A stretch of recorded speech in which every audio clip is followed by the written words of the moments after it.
रमजान की रोशनी कस्बे के शांत शहर में, जहां खजूर के पेड़ झुके हुए थे और हवा पुराने किस्से फुसफुसाती थी, अब्दुल्ला रमजान के आने का बेसब्री से इंतजार कर रहा था।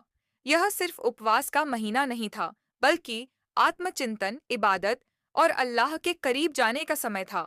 हर साल वह सेहरी और इफ्तार के दौरान अपने परिवार के साथ बैठने की मीठी यादों को संजोता था। उसकी माँ प्यार से खजूर, मसूर की दाल और ताज़ा रोटी तैयार करती थीं।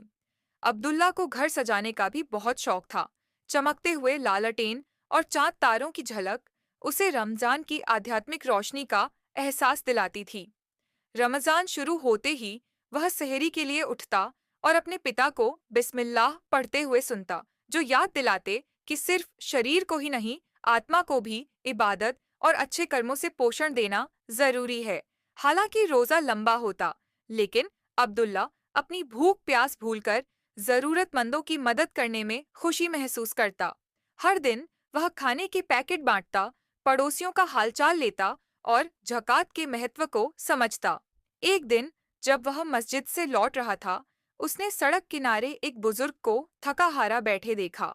अब्दुल्ला झट से उनके पास पहुंचा और वुजू के लिए ठंडा पानी दिया। बुजुर्ग की आंखें कृतज्ञता से चमक उठीं।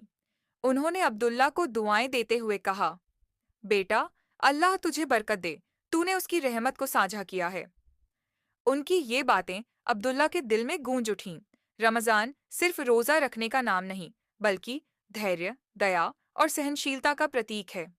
जब ईद का चांद निकला, तो अब्दुल्ला ने महसूस किया कि असली रोशनी उन लालटेन में नहीं, बल्कि उसके दिल में जल रही थी। इबादत, भलाई और अल्लाह की रहमत की रोशनी।